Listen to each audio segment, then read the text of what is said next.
tu es puissant. La puissance de l'évangile.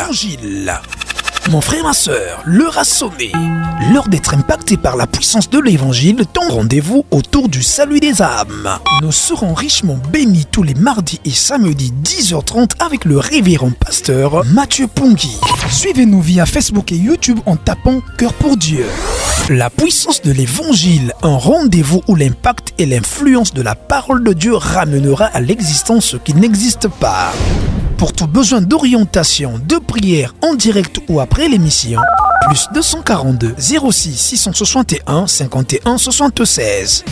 La puissance de l'évangile, un programme de l'église Cœur pour Dieu des assemblées chrétiennes situées à Timani derrière l'église catholique. Dieu vous bénisse. Nous sommes l'église Cœur pour Dieu à Timani derrière l'église catholique. Comme l'indicatif venait de le dire. Et nous continuons avec l'enseignement concernant le découragement, tiré dans le livre de Jean chapitre 21. La fois passée, nous avons parlé que le découragement, c'est un état émotionnel dans lequel une personne peut, perdre la motivation. Quand tu perds la motivation, tu perds la confiance, tu perds le zèle. Et l'histoire de Jean chapitre 21, la pêche miraculeuse, les gens prêchent plus la pêche miraculeuse. Mais il y a un petit détail que nous voyons avant la pêche miraculeuse. La pêche miraculeuse a poussé, Pierre de comprendre le vrai sens de la vie spirituelle. Il était l'un des disciples qui était proche avec le Seigneur. Il avait tout abandonné. Lorsque nous lisons Matthieu chapitre 10, quand on l'avait appelé pour être à côté de Jésus, il avait laissé le filet pour faire que l'évangélisation, pour être à côté du Seigneur. Mais la mort du Seigneur a tout changé auprès d'eux. Et Pierre même entraînait les gens de faire comme lui. Vous voyez, quand quelqu'un perd la foi dans une église, il peut vous vider l'église. La Bible déclare, ils étaient au nombre de communs. La fois passée, quand nous avons fait la lecture, je prends le verset 2 du livre de Jean chapitre 21. Simon-Pierre, Thomas Didyme, appelé Didyme, Nathanaël de Cana, en Galilée, les fils de Zébédée et deux autres disciples de Jésus étaient ensemble avec lui. Pierre avait dit, les amis, le maître est parti, il est mort. Moi, je veux reprendre ma pêche. Il a oublié ce qu'il avait dit hier. Et c'est ce que nous voyons dans nos assemblées. Quand les choses ne marchent pas trop bien, et nous prenons cette attitude-là. Notre attitude de découragement entraîne les faibles. Tous ceux qui ont suivi Pierre, je les considère comme des faibles. Ils ont suivi Pierre pour aller faire la pêche. Et la Bible nous présente de quelle manière ces spécialistes de pêche faisaient la pêche ce jour-là. Parce qu'ils ont passé toute la nuit, ils n'ont pas trouvé de poissons. Et le découragement était tellement grand, il était en train de pêcher nu. Mais la paix de Jean, quand Jean a compris le langage, a compris l'esprit, a compris l'atmosphère, le climat qui s'est passé, ce jour-là, Jean a dit, ce n'est pas n'importe qui venait de te parler, Pierre. C'est le Seigneur. Il est parti dans l'eau. Il a plongé parce qu'il était nu. Et la fois passée, nous avons parlé de la nudité présente beaucoup de choses de découragement. L'abandon des armes spirituelles.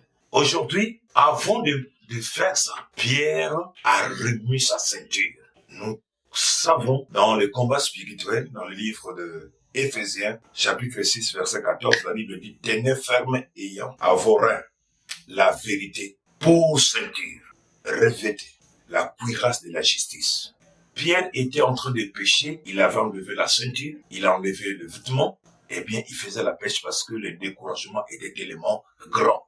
Et quand vous travaillez dans le Seigneur, quand vous suivez Jésus, dans la marche chrétienne, quand tu n'as plus la vérité comme ceinture pour continuer la marche, tu n'iras pas loin. C'est des symboles spirituels que Pierre avait à abandonner. Si je vous ramène depuis le jardin d'Éden, quand nous parlons de la nudité d'Adam et Ève, ils sont partis se couvrir de feuilles de figues parce qu'ils ont perdu quelque chose. Pierre venait de perdre quelque chose dans sa marche à cause de la mort de Christ. Il ne croyait plus à toutes les promesses du Seigneur. Il lui restait que de pleurer, d'abandonner. Le découragement l'a mené d'abandonner tout. Il a enlevé les habits, il a abandonné la ceinture.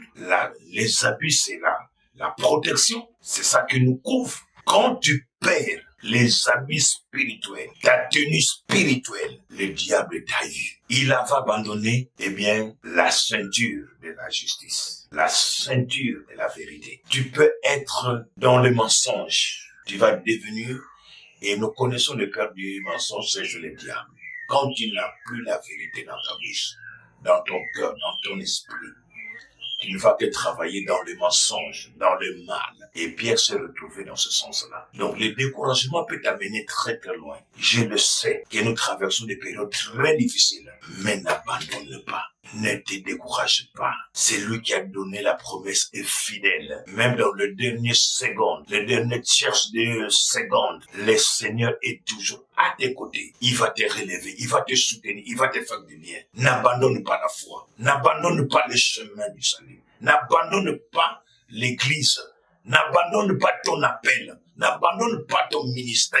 Pierre s'est retrouvé nu. Le découragement peut amener quelqu'un de faire des choses qu'on ne pouvait pas imaginer. Pourquoi? Parce que son assurance était partie. Sa sécurité sociale, il ne croyait plus à cela. Il avait seulement, sa honte et sa confusion. Donc voilà un peu le complément de la première série sur le découragement qu'on voulait vous donner. Comment nous pouvons continuer avec notre marche, comment nous pouvons tenir ferme, comment nous pouvons avancer, même si la promesse tarde. Pierre, ce jour-là, il ne croyait pas. Il était le spécialiste à la pêche, mais il a traversé toute la nuit.